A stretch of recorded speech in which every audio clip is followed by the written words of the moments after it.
It's my birthday. The moment I woke up, the door to our bedroom was kicked open. My wife grabbed a handful of my hair. You thought you could run with our daughter on your knees. Nah, our daughter immediately switched sides. Mommy, I don't want to go with Daddy. I love you the most.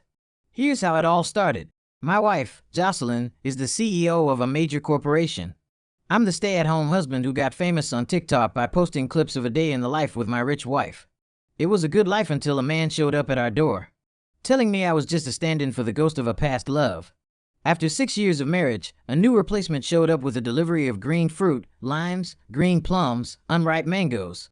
He said, "Jocelyn sent these so fresh and green, just like the horns you're growing." He told me I was nothing but a substitute and that he, thanks to a little plastic surgery funded by Jocelyn, was a 9 out of 10 replica of the man she'd always loved. She had even bought him a company, spent all night with him. I believed him. I asked my daughter who she wanted to be with. She chose me. That same day, I took my daughter and ran. The doorbell rang at 10 o'clock in the morning. I opened it to a face that was both familiar and strange. Leo Sparks. Of the many underprivileged students my wife, Jocelyn Jang, had sponsored, he was by far the most exceptional. An NYU honor student, I'd heard. He was holding several large fruit baskets, his smile blindingly bright. "Ethan, my man, came to see how you're doing." I let him in. The penthouse was empty, just me. Our daughter, Nina, was still at her preschool, hours away from being picked up. Leo began arranging the fruit on the coffee table. Limes, green plums, green mangoes, guavas, green jujubes, kiwis, star fruit. I stare at the sea of green, a vein throbbing in my temple. What's this? A gift from Jocelyn. Leo's eyes roamed around the apartment, a playful, proprietary glint in them. She said, "You could use some nice-looking fruit. Get your vitamins in." He paused, his gaze deliberately flicking to the top of my head. "You see this color? So healthy," he smirked. "So fresh and green, just like the horns you're growing." The TV remote in my hand creaked under the pressure of my grip. A hot rage shot up for the soles of my feet. What the hell is that supposed to mean? Leo turned, looking at me as if I just told the world's dumbest joke. "It means exactly what you think it means." He settled back into the sofa like he owned the place. "A man ought to know his place, Ethan. You shouldn't get greedy for things that were never yours. Did you really think your little Cinderella story would last forever? You're just a replacement. A stand-in?" My mind went blank as if I'd been hit with a sledgehammer. A replacement? Yep. Leo stood up and walked over to me. He pointed his own eyes, then at mine. "Go look in a mirror. See any similarities between us?" I shook my head. We looked nothing alike. He let out a derisive laugh. "Wow, you really don't get it, do you? Haven't you noticed that your eyes are 90% matched with mine? That's because we both look like him. Jocelyn's childhood sweetheart. The one that got away. The one who died. He had our eyes. Get now. That's the only reason you're here." I was frozen, staring at him in disbelief. Leo was clearly enjoying my reaction. He decided to drop another bomb. "You've seen me before, right? Notice anything different now?" He patted his face smugly. "That's right. Jocelyn paid for it. A few little tweaks to my face to make me look more like him. Now it's not just the eyes. My whole face is a 9 out of 10 match. So you might as well pack your bags. Stop warming a seat that isn't yours." I was shaking with anger, but I couldn't form a single word in response. In my agitation, I bit the canker sore inside my cheek. SS. The sharp pain jolted me. This was insane. Jocelyn would never. "Why the hell should I believe you?" I finally roared. Leo just smiled slowly, pulling out his phone. "You don't.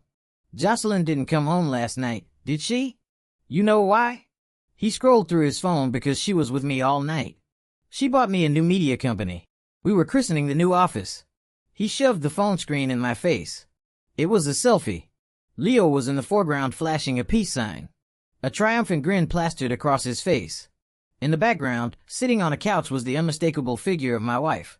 It was a bit blurry, but I could clearly see the word media on the wall behind her. "Go ahead, ask her," he taunted. "Look, we're in the same boat, you and I. It's just that I'm the upgrade, and you're being phased out. After all, I'm a more perfect replacement."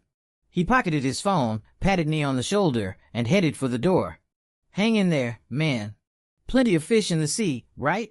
Oh, and by the way, those fruits Jocelyn sent, that was her telling you to walk away with some dignity."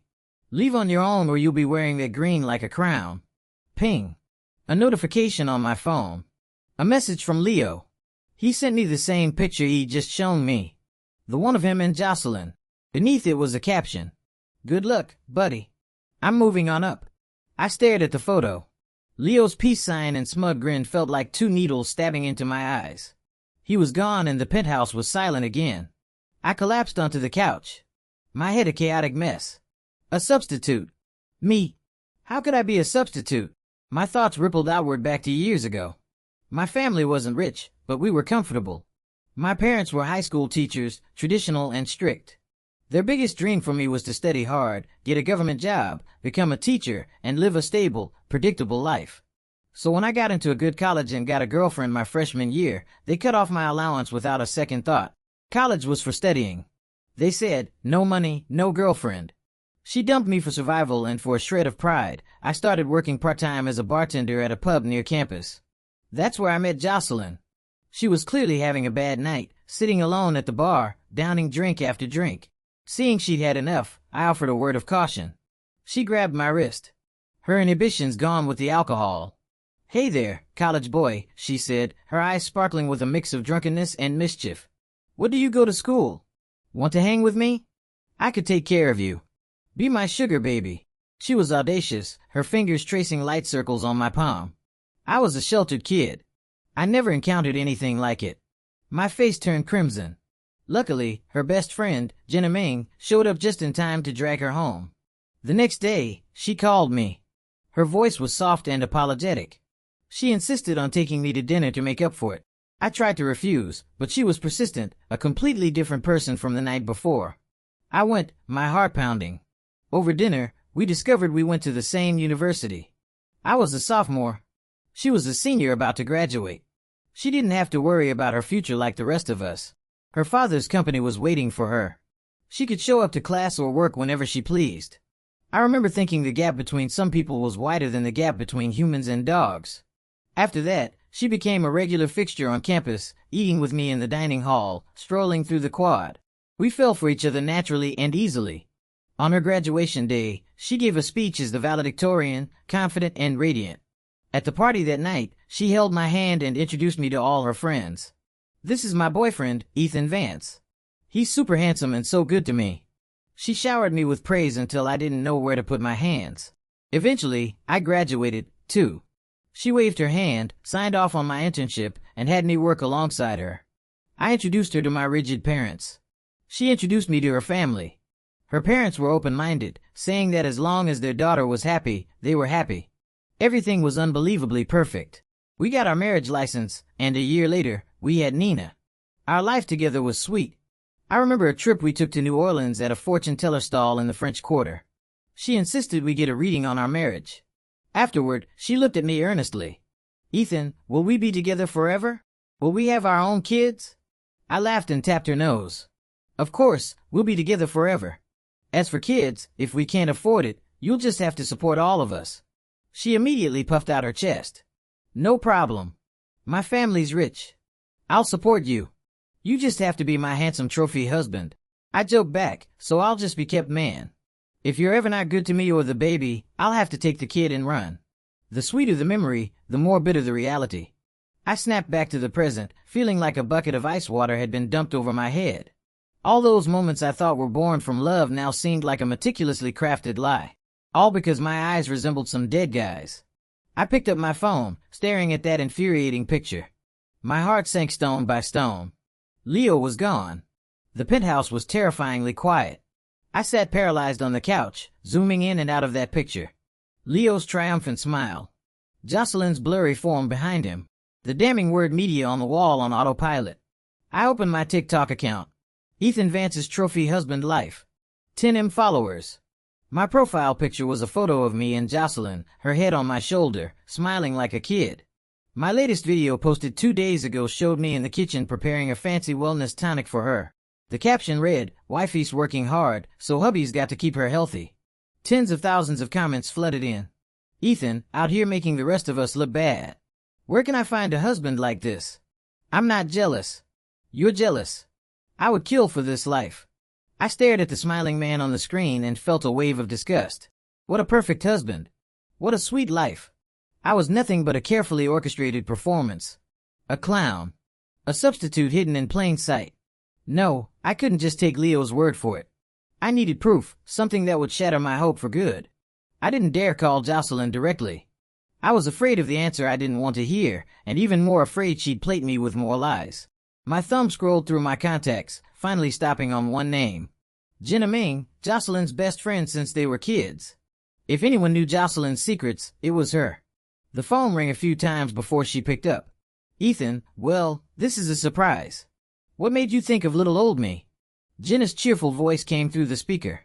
I forced my voice to sound casual. Hey, just checking in. You eaten? What have you been up to? Just finished. You know the usual, living the dream. Speaking of, why haven't you posted your daily dose of PDA? The internet is waiting. She was joking, but my heart was hammering against my ribs. I managed a dry laugh, then took a deep breath, circling the topic before finally diving in. Jenna, I need to ask you something, and I need you to be honest with me. Oh, getting serious, are we? Did you have a childhood sweetheart? One who passed away? My palm was slick with cold sweat as I asked. There was a pause on the other end, followed by Jenna's unrestrained laughter. Why are you asking about that all of a sudden? She was laughing so hard she could barely speak. Yeah, that happened. I can't believe you didn't know. My heart plummeted. Jenna was still talking, her tone light with reminiscence. Back when Jocelyn was a senior in college. Not long before that night, she went to the bar. She actually confessed to him. Boom. Something in my head exploded. She confessed to another man right before she met me. Leo's words. Jenna's confirmation. There were two sledgehammers pulverizing my last shred of denial. Hello, Ethan. You still there? Yeah, I'm here. My voice was a raw, unfamiliar rasp. Thanks for telling me, Jenna. I've always considered you a friend. I hung up before she could say anything else.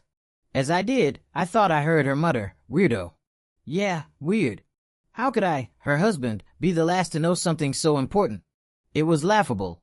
Utterly, tragically laughable. I still wasn't satisfied. I needed to hear it from her. My hands trembling. I dialed the number I knew by heart. Jocelyn, she answered, her voice cool and tinged with exhaustion. Hello. What's up? Hey, Joe. What are you up to? I try to sound normal in a meeting. I'm swamped. What is it? Oh, someone dropped off some fruit today. Limes, green plums. I tested the waters. Was that from you? What about it? She retorted. Yes, I sent it. What? You don't like it? You're eating it anyway. It's full of vitamin C, good for your canker sore. Her words were like needles pricking my heart. She remembered I had a canker sore. But now that small act of care felt disgusting. Was she caring for me or for a face that resembled someone else's? I mustered all my courage and asked the fatal question. Jocelyn, were you in love with your childhood sweetheart, the one who died? My palm was slick with cold sweat as I asked. The other end of the line went silent. A long stretching silence where every second felt like an eternity. Just as I thought she wouldn't answer, she finally spoke. No, I never loved him. He's dead. And I'm glad he's dead. Ethan, you're the only person I have ever loved. Her denial was so absolute. Her declaration so vehement, yet all I felt was a chilling cold. It was too fake. This wasn't an explanation. It was a lie. A riot of guilt and defensiveness. Her best friend had confirmed it, and still she lied to my face. I couldn't listen anymore. I didn't hear another word, she said. I get it now, I said quickly and hung up the phone. After the call, I stared at Jocelyn's name on my screen, the world spinning around me. I skipped lunch. My mind was a tangled mess of Leo's smug face and his venomous words. Then I remembered I had to pick up Na. On the drive to her preschool, one thought consumed me. I could lose everything else but Nina. I had raised her for 6 years. She was my everything. After buckling her into her car seat as she chatted away about her day, I stroked her hair, my heart aching with love. While waiting at a red light, I asked casually, Nah, sweetie, Daddy has a question. If you had to choose between Mommy and Daddy, who would you live with? Na, who had been playing with her fingers, looked up at me. Her big eyes so much like mine, showing no hesitation. I'd choose you, Daddy. Of course. You're the best daddy in the whole world. My heart felt like it was going to burst. A painful mix of love and sorrow. I pushed on, my voice thick with emotion. But if you come with me, we might not live in a big house like this anymore. And you might not go to this fancy school. The food might not be as good either. Would you still want to come? Na's little brow furrowed in serious thought. Then she leaned over and planted a loud wet kiss on my cheek. As long as I'm with you, Daddy, I don't care about any of that. Even yucky food tastes good when I eat it with you. That was enough. That was all I needed to hear. When we got home, I went straight to the kitchen and for the first time in ages, cooked a huge feast. All of Na's favorites, sweet and sour pork, Coca-Cola chicken wings, and French fries. After dinner, I even pulled out the strawberry ice cream she always craved. But Jocelyn rarely allowed. Go on. Daddy says it's okay. You can have as much as you want tonight. Watching her eat, her face smeared with cream and pure joy. The last of my hesitation vanished. Just as Leo had predicted. Jocelyn didn't come home for 3 days. Not a single call, not one text message. Leo, on the other hand, was as punctual as a time clock, sending me daily field reports. More pictures of him and Jocelyn at the new company late at night. There were no overtly intimate moments, but the message was clear. He was there and I was not. The constant reminder was more painful than any insult. In the photos, Jocelyn was either frowning at documents or talking to other people. Leo always managed to find the perfect angle to frame them together, a victor smile on his face. He even added captions, "Jocelyn is working so hard for our company. Don't worry, Ethan. I'll take good care of her." I stare at my phone, feeling like the world's biggest joke. On the 4th night, after Nina was asleep, I lay in bed staring at the ceiling. I was done. This had to end. I opened my iMessage conversation with Jocelyn and sent her the first selfie Leo had shown me, the one with him giving the PE sign and Jocelyn on the couch behind him. I typed, spending a lot of time with him at the new company. She replied almost instantly. Jocelyn. Yeah, just work stuff. Getting the new office set up. Planning operations. Don't overthink it. It's nothing. I let out a cold, bitter laugh. Ethan, generous of you. Buy him a whole company. This time, the chat bubble went quiet for a long time. Several minutes passed before a reply came through. Jocelyn, how did you know about that? Those 6 words extinguished the last flicker of hope in my heart. She was guilty. She wasn't asking how I knew she was with Leo. She was asking how I knew she'd bought him a company. So, in her mind, spending nights with another man was just work. But giving him a company was the real secret to hide. I laughed at my own foolishness and typed my last reply. Ethan, doesn't matter. Just heard it somewhere. Going to sleep. I turn off my phone and stare at the dark ceiling, sleepless. If she wanted me to step aside, fine, I would. But I was done playing a part in this twisted romance. I, Ethan Vance, was officially done. 05, I watched the shadows on the ceiling all night.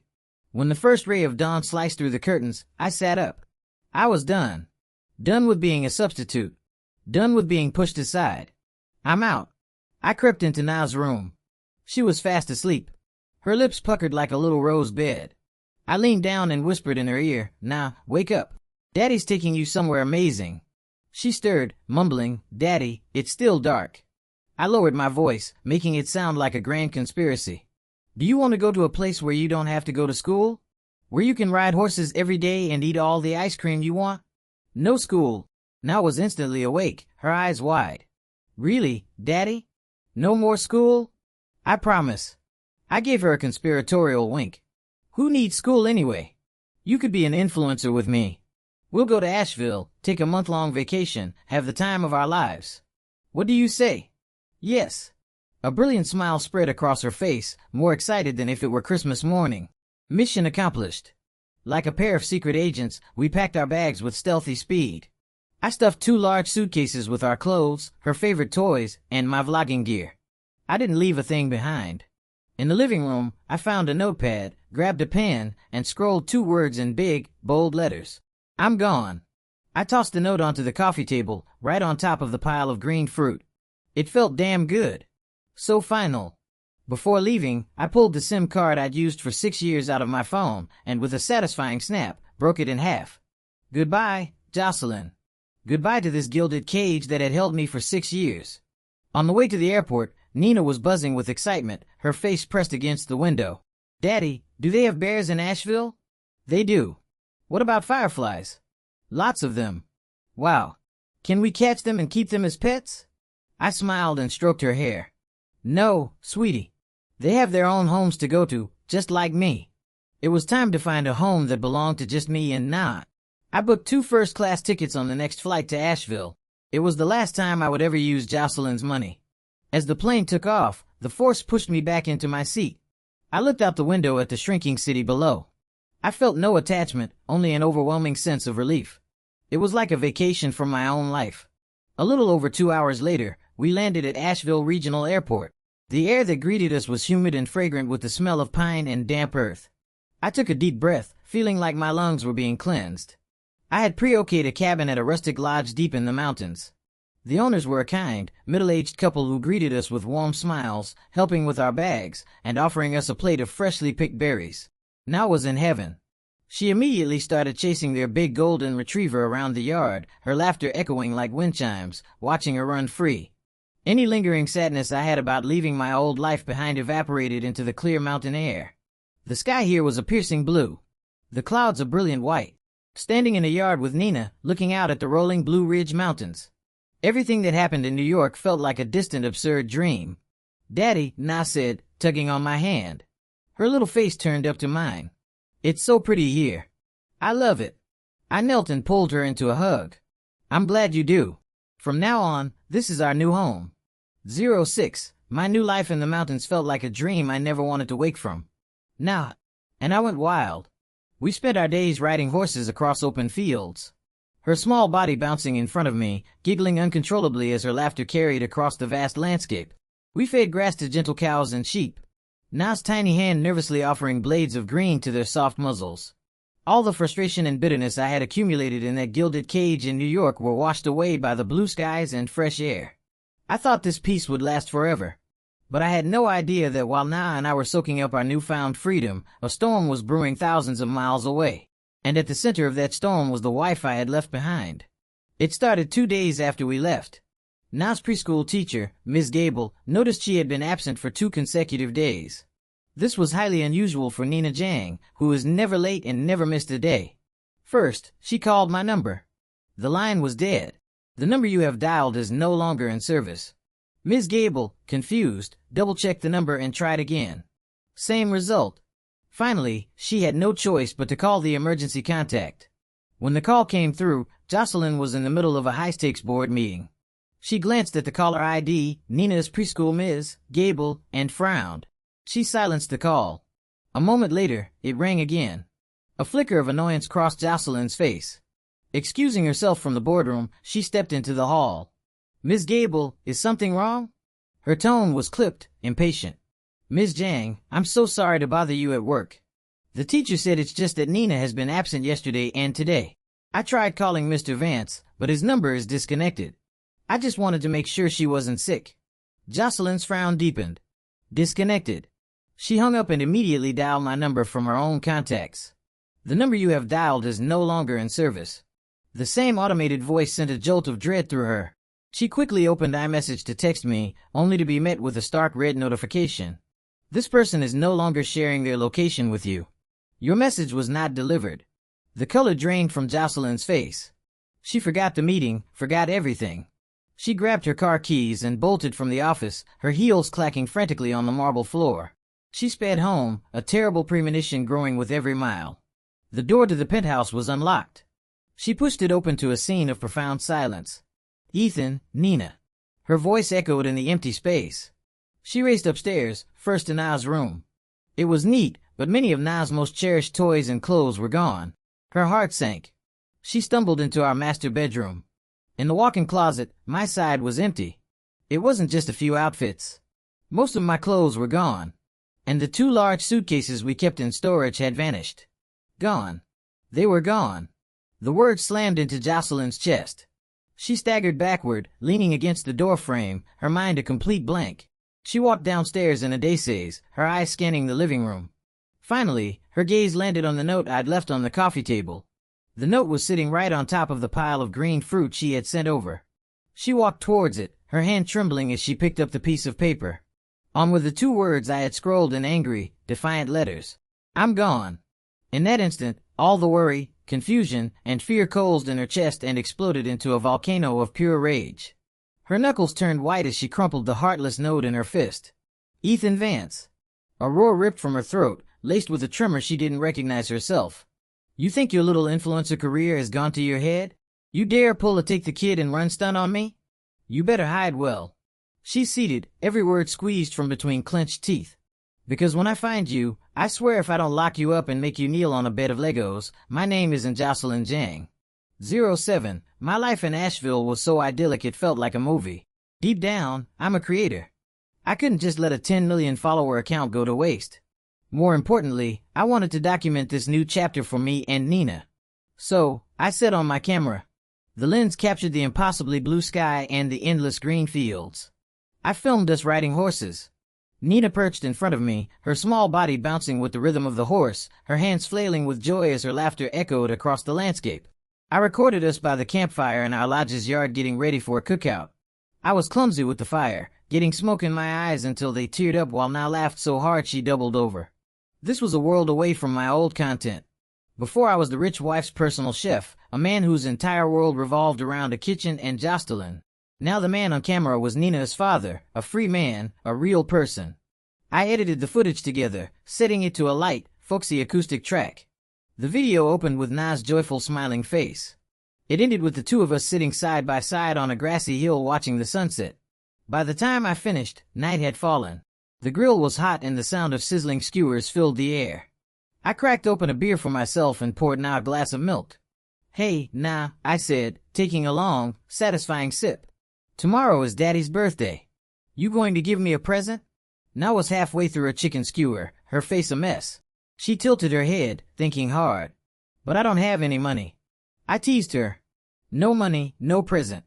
And if I don't get a present, Daddy's going to be very sad. Her eyes darted around before she leaned in and planted a big greasy kiss on my cheek. There, my kiss is your present. The smoky, savory feeling spread across my face. I pretended to wipe it off with a frown. It's all greasy. I don't like this present. Inside, I was beaming. This was better than any expensive gift Jocelyn had ever given me. Na saw my disgusted look and pouted. Well, that's the only one you're getting. I burst out laughing, pulling her into a hug and kissing her forehead. After our barbecue, I lounged in a chair, phone in hand, and reviewed the video one last time. It was good. I gave a title, Leaving the Past Behind, starting a new life with my little girl. Without a second thought, I hit upload. As a major influencer, my videos always blew up instantly. But I didn't pay attention to the stats. I tossed my phone aside and started catching fireflies with Nina. I had no idea that while we were chasing bugs in the dark, my video was causing an explosion online. The comment section went insane. What? Did Ethan get a divorce? That title has so much drama. Leaving the past behind. Is he leaving his rich wife? Finally, Ethan standing up for himself. A real man. Can we just talk about how beautiful this place is? Drop the location, bro. And of course, among the thousands of comments was one very special viewer. Miles away, Jocelyn Jang saw the video. She was one of my followers, and the second the notification popped up, she clicked on it. When she saw Na's ecstatic face and my expression of pure, unburdened relief, her fingers tightened around her phone. She paused, zoomed in, replayed. She analyzed every frame like a detective. Finally, her eyes locked on a one shot. It was me and Nina in front of the lodge. In the background were a distinctive bamboo fence and a uniquely shaped stone mill. She immediately opened her laptop and typed a few keywords into the Google search bar. Asheville Rustic Lodge Bamboo Fence Stone Mill. Image after image appeared. She scrolled patiently. Suddenly, her pupils contracted. A promotional photo for Mountain Lodge featured the exact same bamboo fence and stone mill for my video. She clicked the image below. It was the name and address of the lodge. Found you. A slow, dangerous smile spread across Jocelyn's face. 08. Nina and I were exhausted. We slept soundly, and I dreamed of nothing. The morning sun of the Appalachians filtered through the curtains, warming my face. I rolled over, feeling a small, warm body wiggling next to me. It was Nina. Her little arm draped across my chest. Her face flushed with sleep. I smiled, my heart full. Today was my birthday. No fancy gifts, no extravagant parties, just my daughter by my side. In this quiet moment, it was more than enough. Just as I was about to drift back to sleep, a series of violent, rapid bangs echoed through the cabin. Bang, bang, bang. It sounded like someone was trying to break the door down with their fist. The whole cabin seemed to shake. Nina was startled awake, burying herself in my arms, her voice trembling. "Daddy, who's that? They're knocking so hard. Is it a bad guy? Wake up." Her little hands clutched my pajamas, her body shaking. The loud noise jolted me fully awake. A surge of irritation following close behind. Muttering under my breath, I yelled toward the door, "Who is it? Can't you knock like a normal person? For God's sake, it's my birthday. Can a guy get some sleep?" My words had barely left my mouth when a deafening crack split the air. The sturdy-looking wooden door was kicked clean off its hinges. Splinters flew as harsh morning light flooded the room. A familiar silhouette stood framed in the doorway, radiating a terrifying aura of rage. A goddess of vengeance. Before I could even sit up or process what was happening, the figure moved. She crossed the room in a few long strides.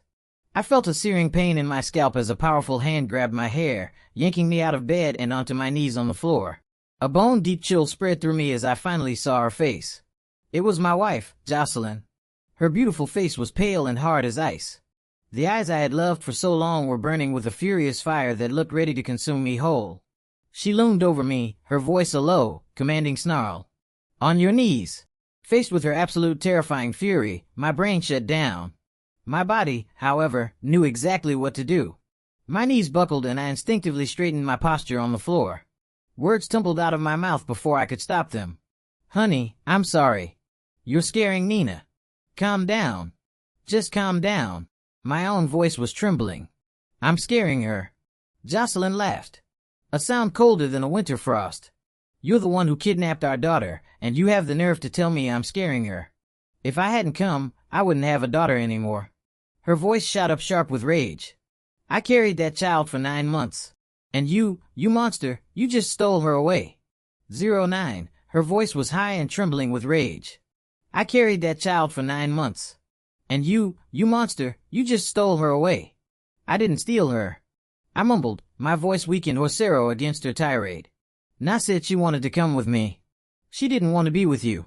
Before I could finish my sentence, the little traitor on the bed, who had been cowering behind me just moments before, made her move. Now peeked out from under the covers, her wide eyes darting from me to the furious Jocelyn at the door. In the span of a single second, her expression shifted from terror to pure unadulterated joy. "Mommy." She shot up, scrambling across the bed and launching herself toward Jocelyn, her little arms outstretched. "Mommy, I'll go with you. Don't listen to Daddy. I love you the mostest." Her voice was loud, her words clear, and filled with a heartfelt sincerity that was almost theatrical. I was floored. I stared in shock at my own daughter, the same one who just days ago had sworn she would be happy anywhere as long as she was with me. Now she was clinging to Jocelyn's leg like a loyal Taurian guard. My mouth hung open, but no sound came out. My heart felt like it had been stabbed by my own child. It was infuriating and I had to admit a little hilarious. The icy mask on Jocelyn's face cracked, replaced by a look of triumphant satisfaction. She bent down, scooping Na into her arms and kissing her cheek. "That's my good girl, Na." Cradling our daughter, she shot me a look of utter contempt, unlike some other people I know. My face burned with shame. Jocelyn finally released my hair, her voice still dripping with ice. "Get up. We're leaving." Like a prisoner granted a pardon, I scrambled to my feet, feeling like a defeated rooster. Leaving? Was she hauling me back to New York for a trial? It made sense. After a stunt like this, I probably deserved it. I rubbed my numb knees, stammering. "Jocelyn, okay, just give me a minute to pack. It won't take long." I couldn't just leave all her new clothes here. Jocelyn, holding Nina, looked at me as if I'd just suggested we fly to the moon. "Pack what? Are you an idiot?" She snapped. "You want me to kick your ass again? If we pack up now, where are we going to sleep tonight?" I froze, my hands hovering over a suitcase. What did she mean? I ventured cautiously. "We were not going back." Jocelyn rolled her eyes, a look I knew all too well. 7 parts annoyance, 3 parts disbelief. "No, we're not going back. Did you forget what day it is? It's your birthday. Do you want to spend on a plane?" My brain short-circuited. Birthday. Oh, right. It was my birthday. In a whirlwind of drama, I had completely forgotten. A confusing mix of emotions washed over me. Shock, relief, and utter bewilderment. I instinctively straightened up like a soldier awaiting orders. Understood. Today's mission is to accompany Her Majesty on a royal outing. Then that day, we went sightseeing around Asheville. We drove along the Blue Ridge Parkway, explored the downtown Arts District, and ate our weight in barbecue and biscuits. I was attached to Jocelyn's hip the entire time like a triumphant little general. Every so often, she'd look back at me and make a face, her expression clearly saying, "You lose, Daddy." I followed them like a zombie, my mind tangled, not of confusion. That evening, back at the cabin, Nina was so exhausted, she passed out the second her head hit the pillow. The room fell silent, leaving just me and Jocelyn. The atmosphere was thick with unspoken words. Jocelyn sat in a chair by the bed, the daytime warrior persona gone. She crossed her arms, her eyes watching me in a dim light. I felt my skin prickle under her gaze and decided to break the silence. "Hey, thanks for today, for my birthday."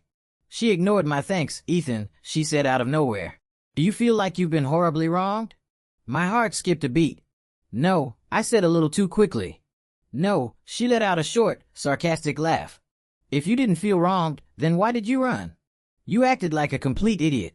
Leo Sparks tells you you're being replaced and you just believe him. He says you were just a stand-in, so you believe that, too? And your grand solution is to kidnap our daughter and run away." Her barrage of questions left me speechless, my face turning shades of red and white. Seeing my pathetic state, her expression softened slightly. If my best friend Jenna hadn't called me, telling me some fool was asking her about my dead childhood sweetheart, I never would have known you were capable of jealousy. I bristled. I wasn't jealous. Anyone would have reacted that way. "Oh, really?" she challenged, raising an eyebrow. "Yes." I found my voice, raising it to match hers. Jocelyn looked at me like I was a toddler throwing a tantrum. She sighed, a hint of exasperation in her voice. "Ethan, did you forget you had a nasty canker?" "Sir, a few days ago, you could barely eat." I stared at her, confused. "That fruit, it's packed with vitamin C. It's good for canker sores," she explained, her tone slow and deliberate, as if she were speaking to a child. "I sent it to help you feel better." "What kind of twisted fantasies were you cooking up in that head of yours?" My brain went completely blank. So, that's what it was. My mouth opened, but no words came out. My face was on fire, as if I'd just been slapped. "What else?" Jocelyn wasn't finished with me. "What else made you feel so wronged?" "The dead childhood sweetheart." I was cornered, resorting to silence. She decided to lay it all out for me. "Fine, I'll tell you the truth. When I was a senior in college, I did confess my feelings to him." My heart sank again. "And he said yes." "That same day," she continued, her voice turning cold and disgusted. "And what happened next?" "That same night, he took his flashy sports car and some girl I'd never seen before out for a joyride. They crashed. Both of them died on the scene." I looked up, stunned, staring at her in disbelief. "So when I told you I was glad he was dead, you thought I was lying?" Jocelyn's lips twisted into a deeply ironic smile. "I'm telling you, Ethan, that was the most honest thing I've ever said in my life. The whole thing was disgusting, humiliating. The guy I just confessed to immediately cheats on me, gets himself killed, and ends up on the evening news. Can you imagine how mortifying that was?" Her chest heaved with anger. "I was so furious and embarrassed that I went to that bar to get blackout drunk. And that's when I met you." I was completely frozen. All my anger, all my feelings of betrayal dissolved in that moment, replaced by a profound sense of absurdity. I wasn't a substitute for some sainted memory.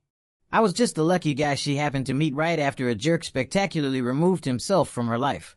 The truth about the one that got away was like a bomb detonating in my brain, obliterating all my previous feelings of righteous indignation. But I still had questions. What about the company and Leo and those pictures he sent me? "The company?" Jocelyn raised an eyebrow, looking at me as if I were the dumbest man on the planet. She paused, choosing her words carefully before dropping an even bigger bomb. "That company is yours." "Mine?" My brain buzzed. I was sure I was hallucinating from lack of sleep. "What do you mean, mine?" "It's your birthday present," Jocelyn said, as if it were the most obvious thing in the world. "You're a 10 million follower influencer, aren't you? I figured you couldn't just be a stay-at-home husband forever. I thought I'd give you a media company, let you be your own boss, and help you grow your brand. Isn't that a good thing?" My jaw was on the floor. I couldn't speak a whole company as a gift because I was a TikToker. The logic was both insane and incredibly extravagant, but it sent a wave of warmth through the coldest, most cynical part of my heart. Seeing my stunned silence, Jocelyn continued. As for Leo, he's an NYU grad. It's his field. The company is brand new, and I don't know the first thing about running a media startup. So, I hired him as a consultant to help get things off the ground. That's why we were working late. It was all business. And the pictures? I pressed, still not quite ready to let it go. The pictures? Jocelyn scoffed, her voice filled with disdain. He took those himself. Sneak shots. Weird angles to frame us together. At first, I just thought he was a clout chaser, but then it got weird, so I started ignoring him. I had no idea he was bold enough to use that garbage to manipulate you. She paused, her eyes turning icy. He must have dug up that story about my idiot ex-crush from somewhere and decided to get plastic surgery to look like him. He thought he could use that face to get close to me and hit the jackpot. The man is desperate. All the pieces clicked into place. Leo's arrival, the green fruit, the damning photos, his elaborate story about being my replacement. From beginning to end, it was all a pathetic one-man show, a desperate scam to climb the social ladder. And I was the gullible fool he had played for fiddle. My face burned with shame. I wanted the earth to swallow me whole. So, how'd you find me? I asked, my voice barely a whisperer. The TikTok you posted, you moron, Jocelyn said, giving me an exasperated look. Did you think I don't follow you? I watch every single one of your videos. The second I saw that bamboo fence and the stone mill, I just Googled it. Your lodge was the first result. Of course, my grand escape, which I thought was so clever, was in her eyes just a childish tantrum where I'd left a trail of digital breadcrumbs. The betrayal and deception I had imagined were in reality a surprise she had been planning out of love. I looked at her at the dark circles under her eyes from the frantic overnight journey, and my heart felt like it was overflowing. I wasn't a substitute. I never was. I was the one she cherished, the one she secretly watched over, the one she would spend a fortune on without a second thought. She looked at me, a mischievous glint in her eyes, though it was undercut by a dangerous chill. You know, Leo did give me a good idea. An idea for what? I asked. That places like psychiatric hospitals exist for a reason. Her mention of a psychiatric hospital sent a wave of cold dread through me. The anger I'd felt at being deceived was instantly replaced by a new chilling fear. I swallowed hard. He's not going to get out and come after me, is he? A man twisted enough to get plastic surgery and invent such a lie seemed capable of anything. Jocelyn looked at my terrified expression and smirked as if I were a country mouse who'd never seen the city. Oh, he's having a very hard time right now. She said it casually, as if talking about the weather. I had him committed. I stared at her utterly dumbfounded. You had him committed? Can you even do that? Why not? She crossed her arms, looking at me coolly. He handed me all the evidence I needed. Seeing my confusion, she explained patiently. He got plastic surgery to look like my dead ex. Isn't that obsessive behavior? He delusionally believed he could replace you and that my company was for him. Isn't that a symptom of psychosis? He used covertly taken photos to manipulate and gaslight you. Doesn't that suggest paranoid tendencies? With every question, my blood ran colder. What I had seen as a character flaw, she had expertly framed as a collection of clinical symptoms. I simply found a team of highly qualified doctors and described the situation exactly as it occurred. The doctors made their own professional diagnosis, she said, her voice calm, but radiating an unshakable power. Besides, he's an orphan. No family, no friends, not a single person to vouch for him. I felt a shiver run down my spine. This woman was terrifyingly ruthless. Jocelyn saw the look on my face and a sly grin appeared. She leaned in closer. Ethan, let me ask you something. Do you know how you prove her not mentally ill? The question stumped me. I tell the doctor I'm not sick. I answered instinctively. Jocelyn burst out laughing, a sound tinged with pity. You idiot. The more you frantically insist you're sane, the more convinced the doctor will be that you're deeply unwell. They'll just write in your chart. Patient is highly agitated and in denial of their condition. She paused, delivering the final line like a death sentence. And then they increase your dosage. Boom. My entire worldview shattered. It was a perfect inescapable trap. I looked at the woman before me, smiling like a cunning fox. For the first time, I saw her not just as my wife who could be playful and demanding, but as a queen who could move heaven and earth to protect her own. A profound sense of security washed over me. I opened my mouth, but only one sentence came out. Wow, you're amazing, honey. Just then, the little girl sleeping between us rolled over, mumbling in her sleep, Mommy, Daddy, stop talking. You're waking me up. Jocelyn and I looked at each other and smiled. The tension that had filled the room vanished, broken by our daughter's sleepy complaint. Jocelyn put a finger to her lips, and we both fell silent. The room was quiet again, filled only with the sound of Nina's steady breathing. Moonlight streamed through the window, casting a halo on her soft hair. We settled back in a bed, flanking her on either side. I turned on my side, watching my wife and daughter sleep, my heart completely and utterly full. With the misunderstanding cleared up, the sky in Asheville seemed even bluer. The next morning, I woke up to the sound of Na's laughter.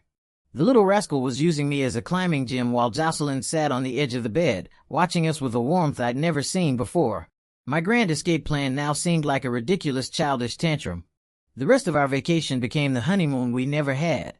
On a windy peak in the Blue Ridge Mountains, I pulled Jocelyn and Na into a tight hug against the cold. She stiffened for a second, then a blush crept up her cheeks. She pinched my side, muttering, "You're so childish." But the smile in her eyes gave her away. In downtown Asheville, we bought kitschy local crafts. Na ran ahead like a little hummingbird while Jocelyn and I walked hand in hand behind her. She stuffed her face with pastries, and when she couldn't eat anymore, she'd shove the rest in my mouth. I pretended to complain while happily eating every last crumb. My camera was working overtime. The footage was no longer of a lonely father and his daughter, but of a family of three laughing and holding each other close. That night, back at the cabin, I edited the new footage into a video. I chose the cheesiest, most romantic song I could find for the background music. The video opened with me shouting, "I love you," from a mountaintop and ended with a silhouette of our family against the setting sun. I watched the final cut, a wide grin spreading across my face. I gave it the most obnoxious title I could think of, Captured and Brought to Justice. Turns out my wife is madly in love with me. The moment I hit upload, I could already imagine the chaos in the comments. As expected, my account exploded within half an hour. WTF? This plot twist is better than most movies. One minute he's running for his life, the next he's begging for forgiveness. OMG, you guys. I thought Ethan was finally having his rebellious era, but he just found a new location for his PDA. I can't. This is too cute. Am I the only one who saw the way Jocelyn looks at him? That is pure adoration. Case closed. This isn't a substitute story. It's a true love story. My follower count jumped by another 1 million overnight. Reading the endless stream of El Mayo and I'm dying from the sweetness comments. The last of my bruised ego healed completely. I was vindicated. The vacation ended and our family of 3 boarded a flight back to New York. I had left in despair. I was returning with my daughter's hand in my left and my wife's in my right, my heart full. When we landed, Jocelyn didn't take us home. The driver took us to a sleek, brand new office building in Midtown. "We're here," she said, nodding at me, a proud glint in her eye. I followed her into the lobby. The company name was displayed in large gold letters on the wall behind the reception desk. It was the same media company from Leo's photos, the one that had sent me into a spiral of despair. "From today on, this is all yours." Jocelyn pressed a keycard into my hand. Her voice was casual, but it felt like a boulder had just been dropped into my world. She led me to the largest corner office. A plaque on the door read, "Ethan Vance, CEO." I stared at the 2 words, feeling like I was dreaming. From a trophy husband living off his wife to CEO of my own company. The transition was dizzying, surreal. I pushed the door open. The office was spacious and bright with floor-tolling windows overlooking the bustling heart of Manhattan. Jocelyn came up behind me, wrapping her arms around my waist and resting her chin on my shoulder. "Mister." So she whispered, her breath warm against my ear, her voice laced with that familiar mischievous tone. "You're going to be surrounded by beautiful, talented female influencers now. You'd better behave yourself." Staring at the CEO plaque on my office door, I still felt like I was floating. This birthday present from Jocelyn was almost too much to handle. When I stepped into the main workspace, I was met with a whirlwind of activity. The office was filled with young, ambitious, and stunningly beautiful people. Leggy models, sharp-witted comedians, quirky gamers, influencers of every stripe were busy in their studios, smiling for cameras, or excitedly brainstorming their next viral hit. And now I, a man who got his start by piggybacking on his wife's fame, was their boss. Luckily, if I have one skill, it's being approachable. That combined with my 10 million follower account earned me some instant credibility. Within a few days, I was on a first-name basis with everyone. "Ethan, can you look at this script? I feel like it's missing something." "Mr. Vance, my live stream views are down. Do you think I should try a different angle?" I happily dove in, discussing content, cracking jokes, and sharing my influencer experience. Soon, Mr. Vance was replaced entirely by Ethan. Just as I was starting to enjoy my newfound status, a familiar figure appeared ghost-like in my doorway. Well, Mr. CEO, looking pretty important there. Jenna was leaning against the doorframe, arms crossed, a knowing smirk on her face. My heart sank. What are you doing here? Me? She sauntered in on her high heels, making herself at home on my expensive leather couch. Jocelyn sent me. She was worried you couldn't handle things on your own, so she made me your executive assistant.